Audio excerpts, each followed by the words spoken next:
In this video, we will present the Sequence Manager and its functionalities.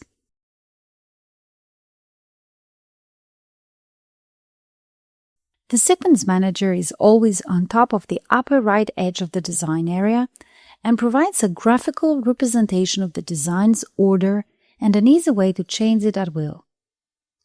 At this point, you can only see an icon that shows the whole design, and this is because auto function is enabled. When auto function is enabled, the program automatically decides about the sequence of all design objects according to its innate optimization strategy.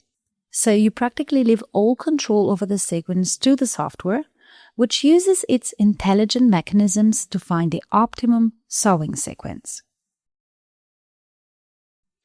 The objects that have different types, such as cut or paint, appear grouped only with their own type of objects and may be reordered as a group. For example, the yacht has two copies. One is paint and the other is cutwork. You may reorder the paint object, the cutwork object, and the group of embroidery objects.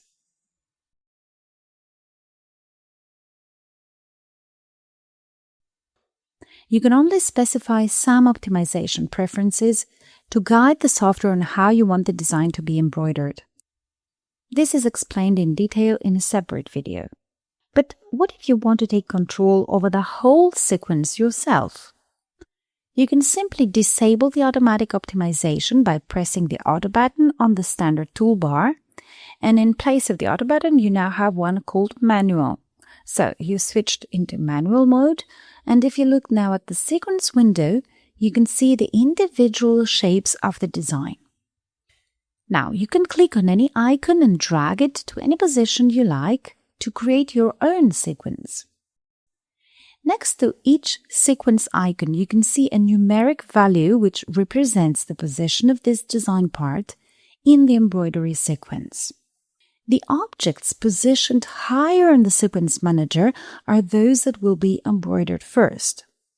If you click on any icon of the Sequence Manager, it gets selected, and you can spot it inside the design area with a highlighted rectangle around it. You can select multiple items using the Control or Command key and or the Shift keys. To do so, hold the Shift key pressed down, click on the first icon of the series and then on the last one. All the sequence icons between the ones you clicked are now selected. If you hold the Control key pressed down and click on multiple sequence icons, they get selected too. Using the Control key, you can also remove icons from a selection. If you hold the Control key and click on already selected sequence icons, these icons are deselected. You can also use the Control and Shift keys in combination.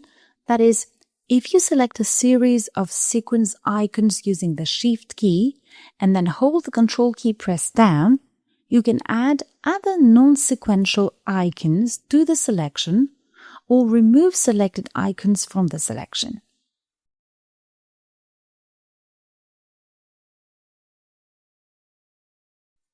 If you right-click on any sequence icon when one or more sequence icons are selected, then you also get General Selection options. Using Select All, you can select all sequence icons.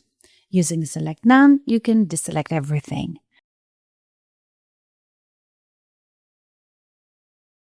And using Inverse Selection, you can select all other icons except the ones already selected. For designs with too many design parts, it may not be easy to drag the sequence icons to the position you want them to be.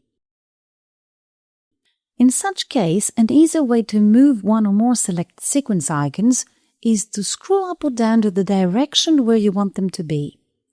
Right-click on the sequence icon where you want them positioned, and from the appearing menu, choose Move Before and Move After to position the icons right before or after, accordingly, to where you right-clicked.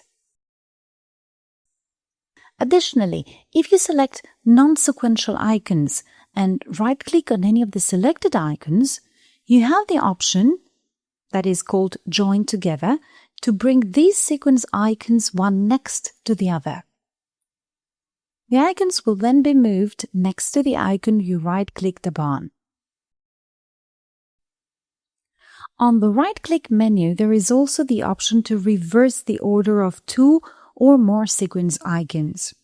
To do so, simply select two or more sequence icons, right-click on top of the selection and use the reverse option.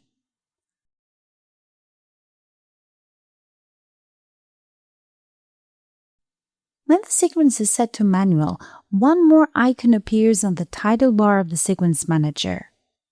When you see this icon, all the design parts are separate icons. If you click on this icon, then the design parts are grouped by color and the icon changes into this palette icon. This means that all the sequential objects and shapes with the same color are now grouped into one icon. This is a two-state pattern, so by default you see all objects as separate icons, and if you press once, the objects are grouped by color. If you click once again, you switch back to separate icons. The group by color function does not group objects or shapes with the same color if they have different fill or outline types.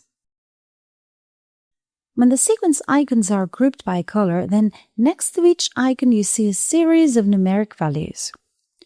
Additionally, you can see the fill and outline colors that are used for each icon. The Sequence Manager can only be resized or minimized and cannot be closed. Notice that if you bring your mouse on the left edge of a sequence window, a double arrow appears and you can click and drag to make sequence icons smaller or larger. Click and drag to the right to make it smaller or to the left to enlarge it. If you shrink it too much, the sequence numbers and the colors are hidden. To minimize the Sequence Manager, you have to click on the pointing icon on the header, and to maximize, you need to click again on the same icon, which will now point to the opposite direction.